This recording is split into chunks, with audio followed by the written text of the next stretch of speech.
Topic आपका चल रहा है रियोलॉजी।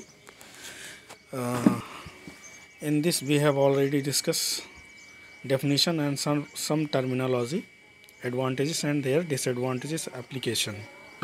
ठीक है। नेक्स्ट है टाइप्स ऑफ फ्लो। तो इसमें हमने डिस्कस किया था कि एक law, Newton's law, that is important when we are study about the rheology. So according to the Newton law, higher the viscosity of liquid, the greater its force per unit area required to produce a certain rate of shear. इसके बाद एक equation थी, ये हमने आपको बता दिया था कि जितना ज़्यादा लिक्विड आपका विस्कस होगा उतना ही हमको उस पर फोर्स क्रिएट करना पड़ेगा ताकि वो एक जगह से दूसरी जगह पे या जा सके।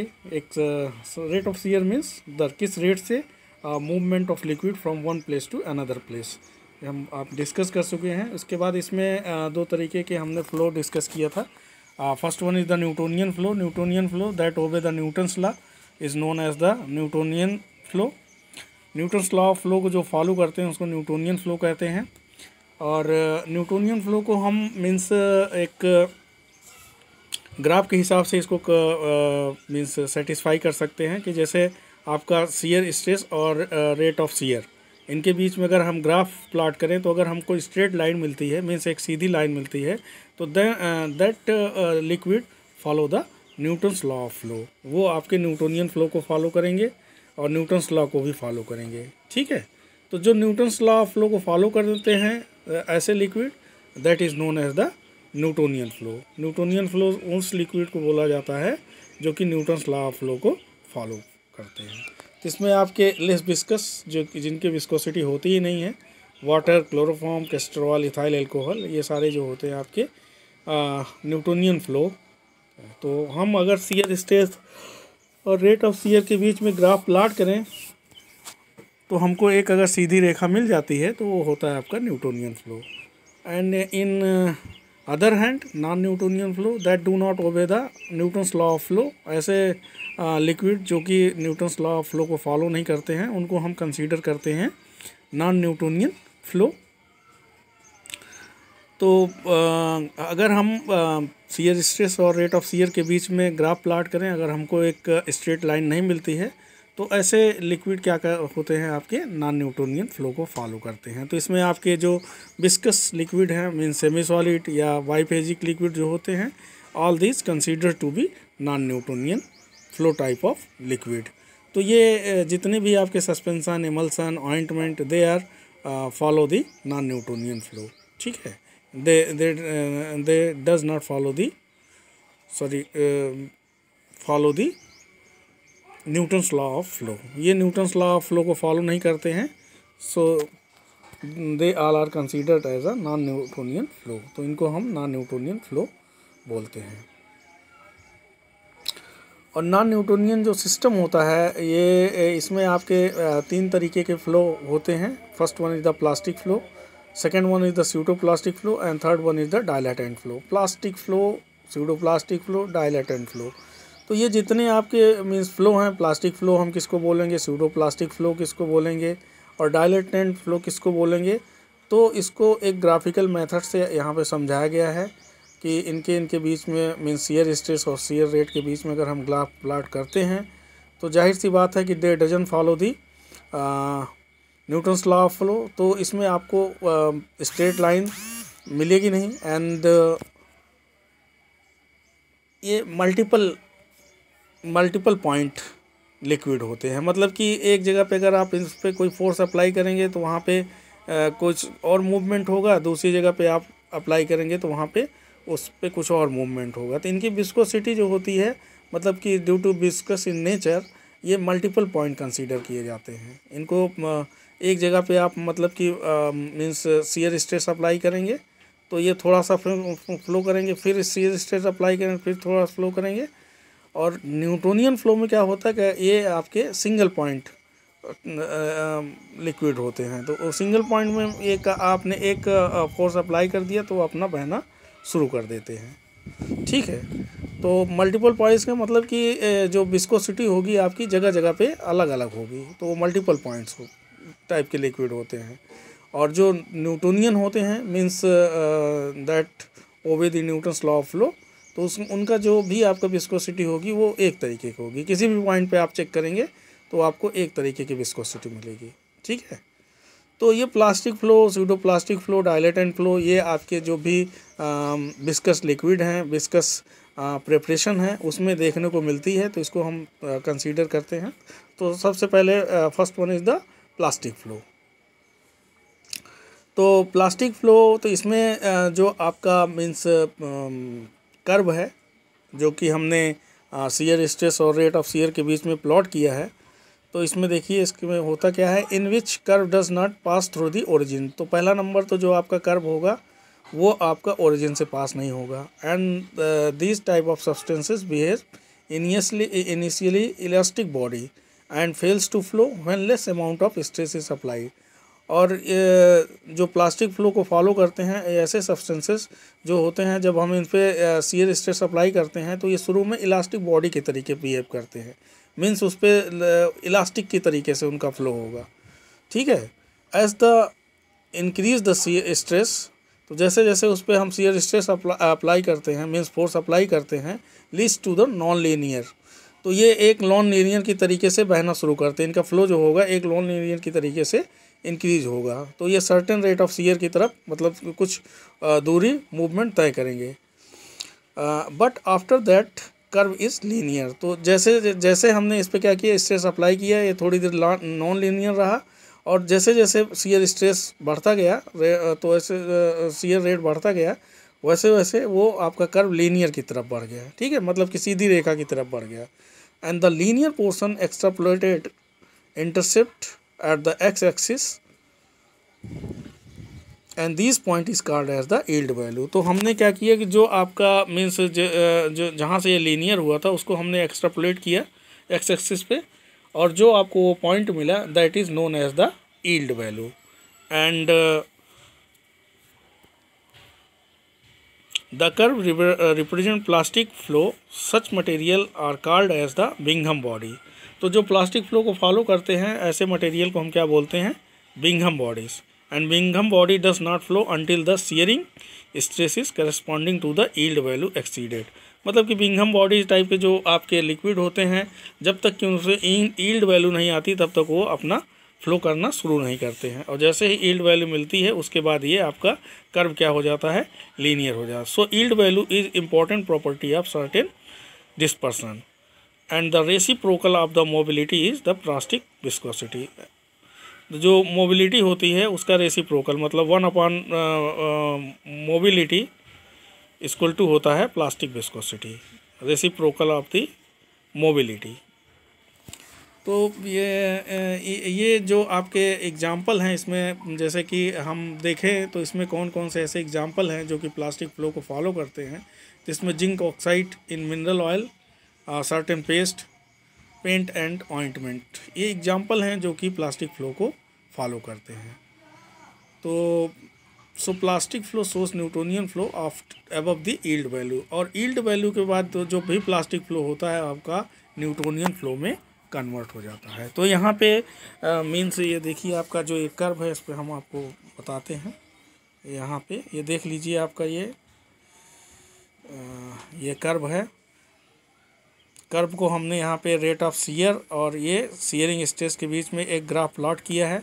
अब इस पे जैसे हम शियर स्ट्रेस अप्लाई करते हैं तो ये मटेरियल जो आपका प्लास्टिक फ्लो होता है इस पे जैसे मटेरियल, तो ये सर्टेन दूरी तक जो है ये फ्लो नहीं करता है, और जैसे जैसे शियर स्ट्रेस मतलब कि इंक्रीज करते हैं तो ये सर्टेन दूरी जाने के बाद फिर ये फ्लो करना शुरू करता है, और उसके बाद ये लीनियर की तरफ बढ़ जाता है। ठीक है, तो शियर स्ट्रेस हमने बढ़ाया तो ये मतलब कि कुछ दूरी जाने के बाद जहाँ पे उसका फ्लो नहीं होता उसके बाद ये लीनियर हो जाता है, और इस लीनियर लाइन को अगर हम इस एक्स एक्सिस पे एक्सट्रापोलेट करें तो ये जो पॉइंट होगा that point is known as yield value.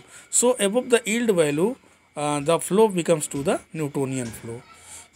ठीक है, तो जो प्लास्टिक आपके फ्लो होते हैं वो above the yield value that shows the Newtonian flow. तो ये जब जब मतलब कि जब हम इसमें प्लॉट करेंगे रेट ऑफ शियर और शियर स्ट्रेस के बीच में, तो ये यील्ड वैल्यू के ऊपर ये न्यूटोनियन हो जाते हैं और यील्ड वैल्यू तक ये मतलब इनकी जो मोबिलिटी होती है ये act as the elastic body.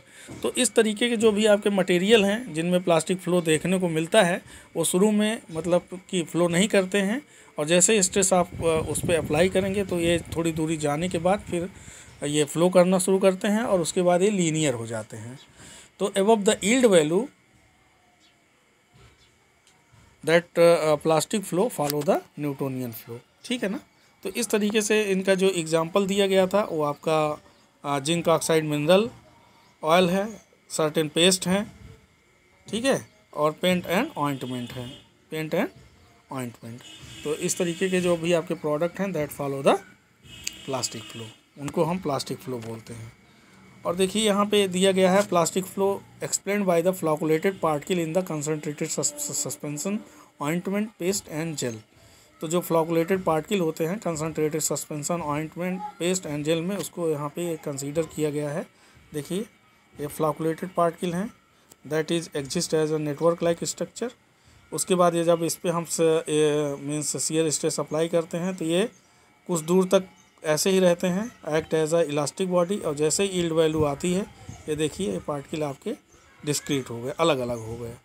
तो अबव यील्ड वैल्यू ये act as a Newtonian flow, means इनका जो भी पार्टिकल होगा अलग अलग हो जाएगा, इनका फ्लो आसानी से होगा और ये आपका एक लीनियर लाइन देंगे। तो ठीक है, तो प्लास्टिक फ्लो इसमें आपको देखने को मिलेगा concentrated suspension ointment paste and gel में। Now next one is the, और अगर हमको प्लास्टिक फ्लो का कैलकुलेशन करना है, हमने अगर कोई ग्राफ प्लाट कर रखा है yield value means shear stress और शियर के रेट ऑफ शियर के बीच में, तो जो इक्वेशन होती है U equal to F minus small F upon G. F as I earlier discuss, F is the shearing stress and G is the rate of shear and F is the yield value. वो आपको कितना force apply किया है, किस rate से वो flow कर रहा है, वो दोनों चीज़ें, और प्लस आपको यील्ड वैल्यू मिल जाएगी यहाँ से, इस कर्व से आपको एक यील्ड वैल्यू मिल जाएगी। तो इन सब की वैल्यू को वहाँ पे पुट करके हम प्लास्टिक फ्लो का जो भी आपका मीन्स प्रोडक्ट है उसका प्लास्टिक फ्लो हम कैलकुलेट कर सकते हैं। Now next one is the pseudo plastic flow. तो pseudo plastic flow many pharmaceutical product liquid dispersion of natural and synthetic gums shows pseudo plastic flow. Pseudo plastic flow कौन कौन से उसमें देखने को मिलता है? Tragacanth in water, sodium alginate in water, methyl cellulose in water, sodium CMC in water, carboxy methyl cellulose, sodium carboxy methyl cellulose in water. अगर इस तरीके का हमारे पास कोई डिस्पर्सन है तो ये this type of product follow the pseudo plastic flow. अब इसमें स्यूडो प्लास्टिक फ्लो में अगर हम रेट ऑफ शियर और शियर स्ट्रेस के बीच में ग्राफ प्लाट करते हैं तो the graph is passes through the origin but it is not linear. जो आपका ग्राफ होगा वो आपका इसमें ओरिजिन से जाएगा, लेकिन दूसरा जो होगा आपका, यहाँ पे देख लीजिए ये ग्राफ, ये ओरिजिन से जा तो रहा है लेकिन इट इज़ नॉट लीनियर। ठीक है, तो जो आपके स्यूडो प्लास्टिक फ्लो होंगे, जैसे जैसे हम शियर स्ट्रेस इस पे अप्लाई करेंगे तो ये तो इनका फ्लो बढ़ेगा और ये ओरिजिन से भी जाएंगे, लेकिन ये लीनियर नहीं होंगे, बल्कि ये क्या होंगे, ये आपके एक कर्व लाइक स्ट्रक्चर होगा। तो इस तरीके का अगर कोई आपको ग्राफ मिलता है तो this type of preparation follow the pseudo plastic flow. ठीक है ना। तो ये आपका शियर स्ट्रेस और शियर रेट के बीच में एक ग्राफ प्लाट किया गया है। ये एक्चुअली होता क्या है कि हमारे पास जो तमाम तरीके के विस्कोमीटर हैं, कई तरीके के विस्कोमीटर हैं, उनको यूज़ करके हम इसमें रेट ऑफ शियर और ये शियर स्ट्रेस निकाल सकते हैं कि उस पर हमने कितना शियर स्ट्रेस अप्लाई किया तो कितनी दूर तक गया, तो उसको हम वहाँ से जो वैल्यू मिलती है उस वैल्यू को यहाँ पे हम क्या करते हैं कि जो आपका इक्वेशन है उस इक्वेशन में रख करके उसको हम स्यूडो प्लास्टिक फ्लो को कैलकुलेट कर सकते हैं, प्लास्टिक फ्लो को कैलकुलेट कर सकते हैं, वो सारी चीज़ें आप उस इक्वेशन से कैलकुलेट कर सकते हैं। तो यहाँ पे देख लीजिए लिखा गया है with increase in the shearing stress the discharged molecule orient themselves in the direction of flow, thus reducing friction and allow a greater rate of shear at each shearing stress. And some of the solvent associated with related resulting in decreasing viscosity, and this type of flow behavior is also called as the shear thinning system. Means यहाँ पे यही दिया गया है कि जैसे जैसे हम shear स्ट्रेस अप्लाई करते हैं वो आपके जो फ्लॉकुलेटेड मॉलिक्यूल होते हैं वो इंडिविजुअल पार्टिकल में मीन्स टूटते हैं, डिस्क्रीट होते हैं। उसके बाद वो जैसे जैसे shear स्ट्रेस बढ़ेगा उसी के अकॉर्डिंगली वो भी अपने आप को इंक्रीज करेंगे, रेट ऑफ shear भी उसी के हिसाब से बढ़ेगा। तो और जैसे जैसे रेट shear स्ट्रेस अप्लाई करेंगे रेट ऑफ shear मूवमेंट उनका बढ़ेगा, वैसे वैसे उनकी विस्कोसिटी भी क्या होती रहती है, कम होती आती है। तो जिसकी वजह से इस तरीके के मीन्स प्रोडक्ट को हम क्या बोलते हैं, shear thinning सिस्टम। ठीक है ना।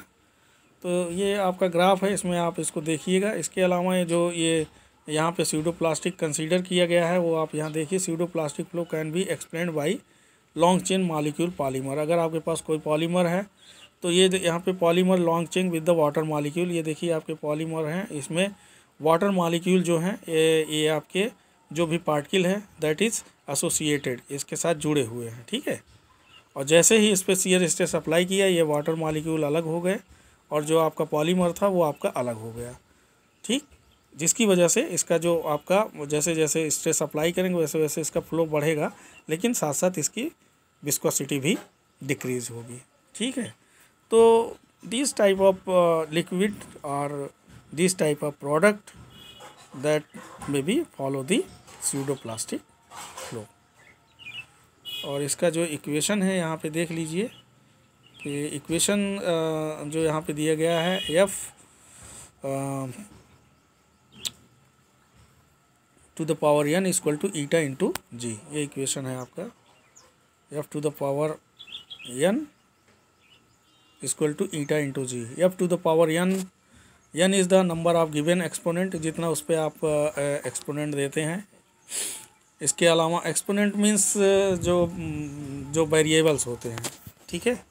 ईटा मीन्स विस्कोसिटी कोफिशिएंट। तो F इक्वल टू अगर हम वहाँ पे 1 रख दें तो आपका क्या हो जाएगा, F equal to eta into G. अब ये आपका न्यूटोनियन फ्लो हो जाएगा अगर F equal to n equal to अगर 1 है। So in case of pseudoplastic flow n should be greater than 1। अगर n आपका 1 से ज़्यादा है तब वो स्यूडोप्लास्टिक फ्लो होगा। अगर n इक्वल टू 1 होगा तो F equal to eta equal to G हो जाएगा, that is Newtonian flow. That is the equation of Newtonian flow. अगर F equal to eta equal to G होगा तो आपका न्यूटोनियन फ्लो को फॉलो करेगा। ठीक है। तो यहाँ जो n की वैल्यू होनी चाहिए that should be greater than 1। और अगर इसका एक्सपोनेंशियल ले लिया जाए, मतलब कि इसको अगर दोनों तरफ हम लॉग ले लें तो ये आपका जो ये इक्वेशन मिलेगा, this equation is equation for straight line. ये इक्वेशन आपको स्ट्रेट लाइन का है।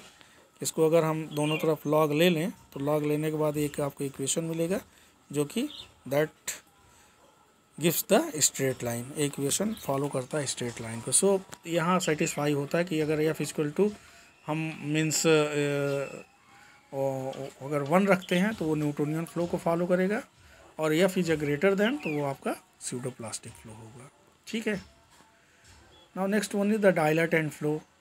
अब डायलेटेंट फ्लो क्या होते हैं, इसमें अगर हम मतलब कि shear स्ट्रेस अप्लाई करते हैं तो जो आपका मटेरियल है वो मूव करेगा, और मूव करने के साथ साथ इसकी जो वहाँ की फ्लूइडिटी होगी that will be also increase. So this type of liquid known as the dilatant flow या डायलेटेंट सिस्टम। तो यहाँ पे देखिए certain suspension with higher percentage of disperse solid shows an increase in resistance to flow with increasing rate of shears। जैसा जैसे हम resistance मतलब कि shear स्ट्रेस अप्लाई करेंगे वैसे वैसे उनका रेट ऑफ shear इंक्रीज होगा। And such system increase in the volume. और ये सिस्टम जैसे हम उसमें shear स्ट्रेस अप्लाई किए कुछ दूरी तक उस पर मतलब कि उसका रेट ऑफ shear बढ़ा, जिसकी वजह से वो मीन्स उसकी विस्कोसिटी कम हुई और वहाँ का क्या हुआ कि उसका वॉल्यूम बढ़ गया। तो such system increase in volume on shear, कि मतलब कि ऐसे सिस्टम जब हम शियर अप्लाई करें तो उनका वॉल्यूम इंक्रीज हो जाए, तो such system is called as dilatant flow. तो इस तरीके के सिस्टम क्या होते हैं आपके डायलेटेंट फ्लो। तो certain suspension with higher percentage of disperse solid shows an increase in resistance to flow with increasing rate of shear. Such system increase in volume when shear, and such system is called as dilatant flow. तो and it is also called as shear thinning system, कि मतलब shear thinning system का मतलब जैसे जैसे हम मतलब उस पर स्ट्रेस अप्लाई करें, प्रोडक्ट जो है एक सर्टेन रेट ऑफ shear से वो मूव करे, लेकिन साथ साथ उसकी विस्कोसिटी भी डिक्रीज होती जाए।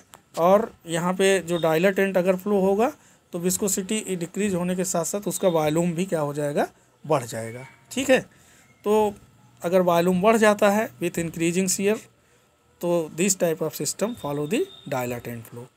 इसमें भी अगर हम शियर स्ट्रेस और शियर रेट के बीच में ग्राफ प्लॉट करते हैं, तो ये ग्राफ भी आपका that is passes through the origin but it does not give the linear line. ये भी आपका ओरिजिन से पास होता है, लेकिन ये भी आपका लीनियर लाइन नहीं देता है, मतलब स्ट्रेट लाइन नहीं देता। यहाँ देख लीजिए कि अगर हम शियर रेट और शियर स्ट्रेस के बीच में ग्राफ प्लॉट करते हैं, तो ये आपका कर्व जो बनेगा ये आपका ओरिजिन से ही जाता है, लेकिन it does not give the straight line. ये आपका स्ट्रेट लाइन नहीं देगा, बल्कि ये आपका एक कर्व की तरीके से होगा। तो in which curve is passing from the origin, zero से जाता है, सो नो यील्ड वैल्यू, इसमें यील्ड वैल्यू भी नहीं आएगी। ऐसे कर्व जो कि ओरिजिन से नहीं पास होते हैं, वो सर्टेन दूरी तक जाने के बाद फिर फ्लो करते हैं, तो वहाँ पे आपको यील्ड वैल्यू मिलती है। लेकिन जो कि ओरिजिन से जाते हैं तो वहाँ पे यील्ड वैल्यू नहीं होती है। दूसरा, इसमें non linear increase in rate of shear, non linearity की तरफ ये बढ़ता है जैसे जैसे इस पर हम शियर स्ट्रेस अप्लाई करते हैं, और रेट ऑफ शियर जैसे जैसे बढ़ता है नॉन लीनियर की तरफ बढ़ता जाता है। Increase resistance to flow on increase rate of shear, तो increase rate resistance to flow मतलब कि on increase rate of shear. Increase rate of shear से मतलब कि इंक्रीज ऑफ रेट इंक्रीज, जैसे जैसे रेट ऑफ शियर इंक्रीज होता है वैसे increase resistance to the flow, resistance भी आपका इस पर फ्लो में ज़्यादा लगता है। तो this type of system follow the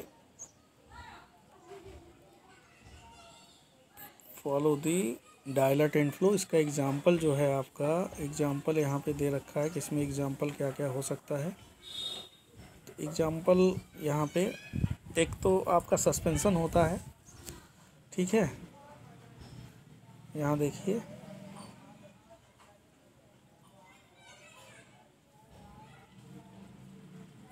कि मान लीजिए कोई आपके पास ये मीन्स क्लोजली पैक्ड कोई सिस्टम है, उसमें अगर हम शियर स्ट्रेस अप्लाई करते हैं तो ये जो आपके एक साथ जुड़े हुए हैं, जिसमें थोड़ा वाइड कम था, मतलब स्पेस कम था, जैसे जैसे शियर स्ट्रेस बढ़ाया वैसे इनके बीच में स्पेस बढ़ गया, जिसकी वजह से इसका वॉल्यूम भी बढ़ गया। ठीक है, और जहाँ पे वॉल्यूम बढ़ता है इस तरीके के प्रोडक्ट कंसीडर किए जाते हैं डायलेटेंट फ्लो। इसके बाद यहाँ पे इसका थोड़ा सा डिस्क्रिप्शन दिया गया है, और इसके बाद यहाँ पे एक इक्वेशन लिया गया है। इसका एग्जांपल सस्पेंशन ही है, और एग्जांपल में देखिए इक्वेशन आपका वही है, लेकिन यहाँ पे एफ इज़ लेस दैन 1। अगर एफ आपका लेस दैन 1 है तो आपका वो डायलेटेंट फ्लो फॉलो करेगा, और एफ इक्वल टू अगर 1 हो जाता है तो आपका न्यूटोनियन सिस्टम हो जाता है। ठीक है, एफ इक्वल टू अगर 1 एन इक्वल टू अगर 1 रख दिया जाए तो यह F equal to eta into G हो जाएगा, और ये आपका जो होगा क्या होगा, न्यूटोनियन फ्लो फॉलो करेगा। और एन इज़ लेस दैन 1 होगा, अगर एन इज़ लेस दैन 1 होगा तो ये आपका डायलेटेंट फ्लो होगा। ठीक है, और यहाँ पे देख लीजिए आपके चारों तरीके के कर्व यहाँ पे बने हुए हैं। ये आपका न्यूटोनियन फ्लो के लिए है, शियर स्ट्रेस शियर रेट के बीच में ग्राफ, ये लीनियर लाइन अगर मिलती है तो ये आपका न्यूटोनियन फ्लो होगा। इसके बाद यहाँ पे देखिए आपका जो ये पहला प्लास्टिक फ्लो में आपका सर्टेन दूरी जाने के बाद ये फ्लो करना शुरू होता है, और एबव द क्या बोलते हैं यील्ड वैल्यू, ये आपका लीनियर हो जाता है। तो इस तरीके का अगर कोई फ्लो मिलता है तो आपका प्लास्टिक फ्लो होगा। और as the shear stress is apply the product is flow in this manner, तो वो आपका स्यूडो प्लास्टिक होगा। And that is also passes through the origin, ये ओरिजिन से जाता है, तो यहाँ पे यील्ड वैल्यू मिलेगी नहीं। दूसरा आपका यहाँ पे जैसे जैसे शियर स्ट्रेस अप्लाई करते हैं वैसे वैसे ये आपका प्रोडक्ट फ्लो करना शुरू होता है, लेकिन उसके साथ साथ इसके जो प्रोडक्ट है उसके वॉल्यूम में भी इंक्रीमेंट होता है, विस्कोसिटी कम होती है। तो अगर इस तरीके का कोई पैटर्न आपको मिलता है तो आपका डायलाटेंट फ्लो होगा। तो ये चारों तरीके के कर्व हैं। ये टाइप्स ऑफ फ्लो आपका था, मीन्स जब हम रियोलॉजी पढ़ते हैं तो उसमें जो आपके प्रोडक्ट होते हैं यही मतलब कि दो फ्लो को फॉलो करते हैं, either that follow the Newtonians flow और नॉन न्यूटोनियन फ्लो। ठीक है, या तो वो न्यूटोनियन फ्लो को फॉलो करते हैं या तो नॉन न्यूटोनियन फ्लो को फॉलो करते हैं।